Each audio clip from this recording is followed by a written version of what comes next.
to Life with David. I'm David, and today I'm continuing my work with the RP2350.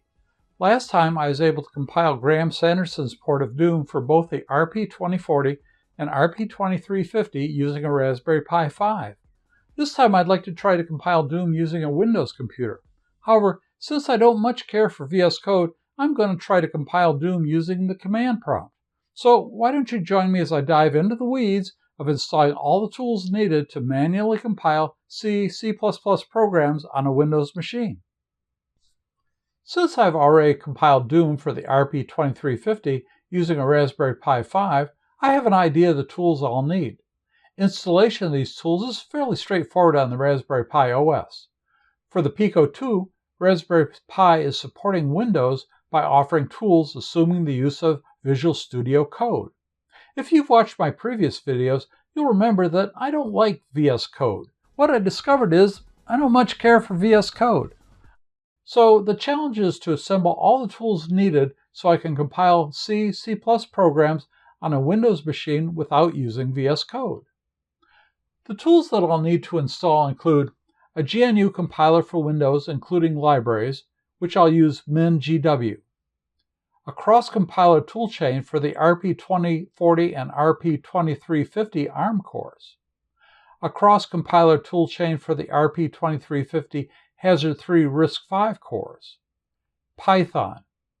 The latest version of the Pico SDK. Make and CMake. libUSB. SDL2 development package including SDL2 Mixer and SDL2 Net. Picotool, Zadek USB driver, Pico Examples, Pico Extras, Pico Playground, and the Visual Studio Developer Command Prompt. Let me say right from the start that there are dozens of ways these tools can be installed. I know because I've tried at least a dozen of them. Is this the best way? Probably not, but it works for me. My computer runs Windows 10 and has a 1 terabyte C drive and a 3 terabyte F drive. I'll put most of the Pico tools in the F drive and the system tools will go in the C drive. Check the description below for a summary of all the information presented in this video. I'll start by creating a tools directory under the user folder of the F drive. I'll download the ARM 14.2 toolchain installer from the ARM developer website. I'll execute the installer and put it in the tools directory.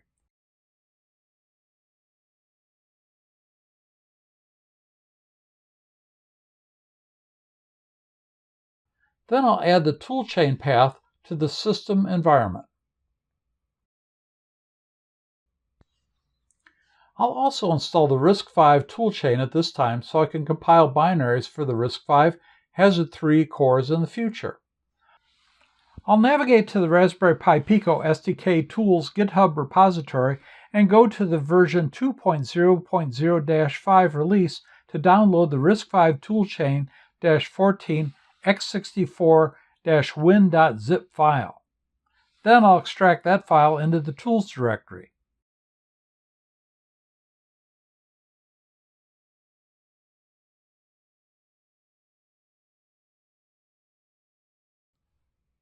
Next, I'll download and install Python. I'll locate the path to Python and then include it in the system environment.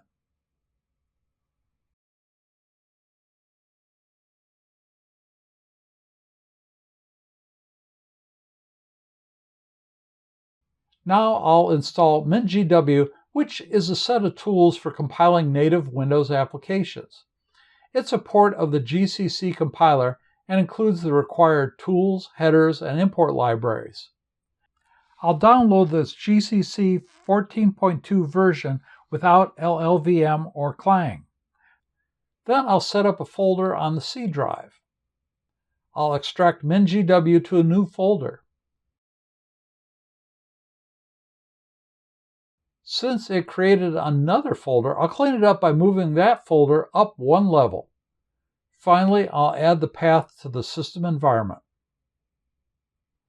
Next, I'll install Make and CMake. First, download the Make installer from sourceforge.net. Then run it.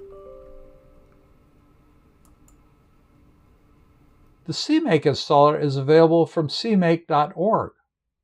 The installer will install it to the C programs file directory by default. I chose to keep it there. I made sure the path to CMake was included in the system environment.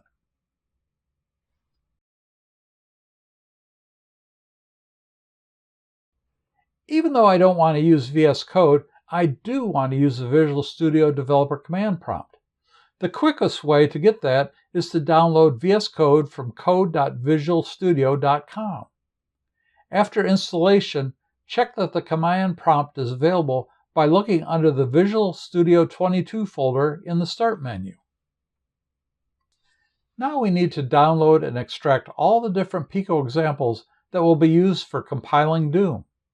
I downloaded the Pico examples, Pico extras, and Pico playground files. I'll create a dedicated directory for my Pico2 experiments and then extract the Pico files into it. Next, I'll open the Visual Studio command prompt and clone the Raspberry Pi Pico SDK into that same Pico2 directory. I'll navigate into the Pico SDK directory and do a submodule update --init.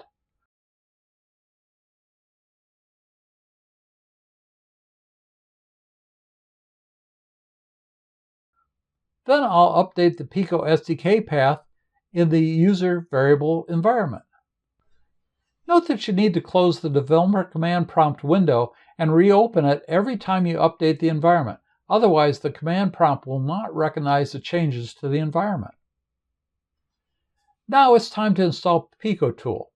This utility allows the host machine to obtain information from the Pico about its status. It also allows the host machine to directly transfer files into the flash memory of the Pico. Finally, the conversion between the .elf and .uf2 files during the building process is performed by Picotool. I'll follow the directions in the Picotool GitHub repository. First, I'll make sure that the embed_tls submodule in the SDK is checked out by entering git submodule update --init lib/embed_tls. In order to use the USB interface between the host machine and the Pico, I'll need to install libUSB. I'll download it from the libUSB GitHub repository. Then I'll extract it into the tools directory of my F drive.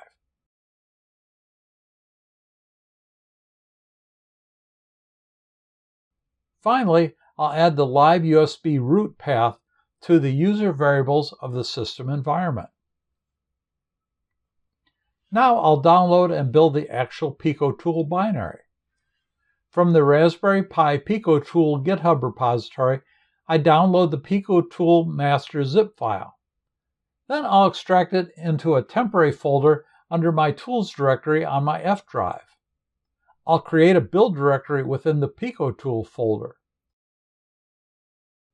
Using the developer command prompt, I'll navigate inside the build directory and enter this CMake command, which will prepare Picotool to be built and installed. Then I'll enter CMake --build dot, which will generate the binaries. After a few moments, after the build process finishes, enter CMake --install dot, which will install the binaries. For my installation, I found I needed to install a USB driver. I downloaded Zadek and executed the program. Then I installed the WCID driver, which took a few moments.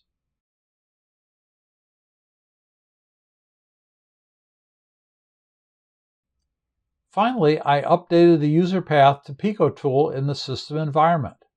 To demonstrate Picotool, I closed and reopened the developer command prompt and plugged in the USB cable into the Pico while depressing the boot select button. Then I typed Picotool info-a. Success! Now I have almost everything I need to compile Doom for the RP2350. I'll go to Kilogram's Doom GitHub repository and download Doom.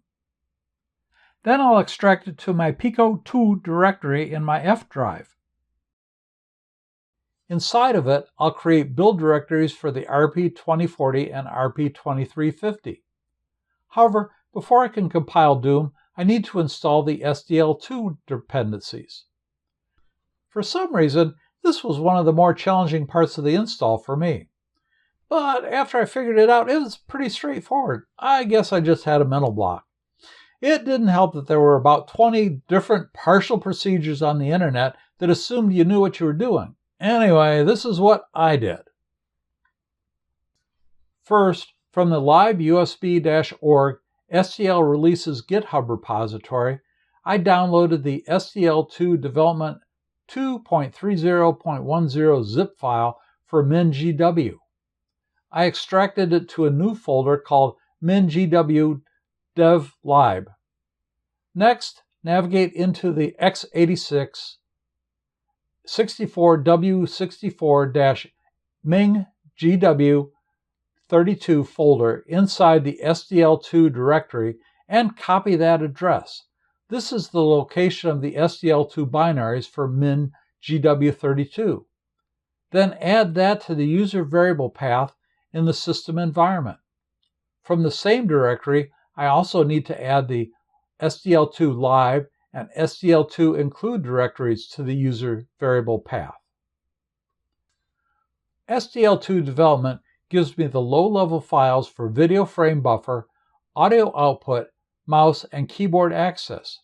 However, I also need SDL2 mixer and SDL2 net to complete the installation. I'll start by downloading SDL2 mixer from the libUSB-org SDL2 mixer GitHub repository. I'll download version 2.8 of the SDL2 mixer development zip file for MinGW. Then from 7-zip, I'll extract just the SDL2 mixer header file from the include directory of the zip file into the include directory of the SDL2 development directory I just installed. Similarly, I'll extract just the 3 mixer libraries from the lib folder of the zip folder into the lib folder of the SDL2 development folder.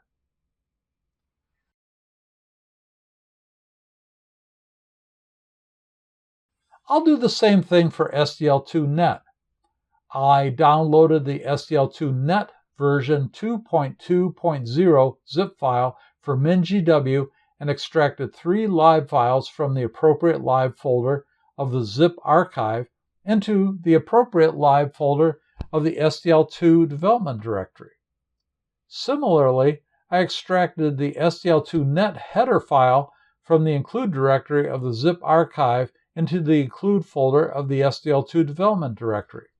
Because I had already added the SDL2 development lib and include directories into the path earlier, I don't need to update the environment again. Now I'm ready to build Doom for the RP2350. Navigate inside the RP23 ARM build directory and ensure that it's empty. Then enter the CMake command.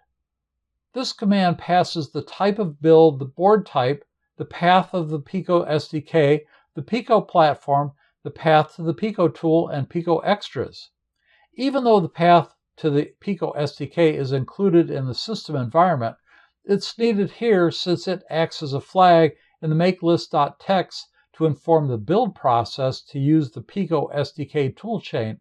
Otherwise, it'll use MinGW and, of course, fail. After a few moments, CMake will have populated the build directory with the files needed to complete the build process. Type nmake and watch the magic. After about 11 minutes, the UF2 files are created. Install the game engine by putting the Pico into boot select mode and dragging Doom tiny USB.uf2 into the Pico. Then unplug and replug the Picotool while in boot select mode. Start Picotool and download the Game 1 Doom engine by using this command. After the game file has loaded, unplug the USB cable from the Pico and replace it with a powered hub connected to a USB keyboard. For more details, see one of my previous Doom videos. I'll put links in the description below. After a couple seconds, that iconic soundtrack signals the game is running. Success! It was a lot of work to get Doom to compile on my Windows machine. However, I know I can probably compile any type of program for the RP2350 now. I can also build programs for the RP2350 RISC-V core by passing the RISC-V toolchain during the CMake process.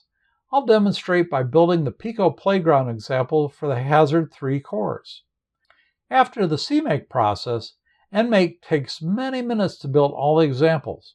Here's the Mandelbrot example running on the RP2350 RISC-V processors. Although I'm glad I got CMake and CMake to work on my Windows machine, I'm disappointed in the performance. It looks like I'm limited to using only one core during the CMake-CMake process.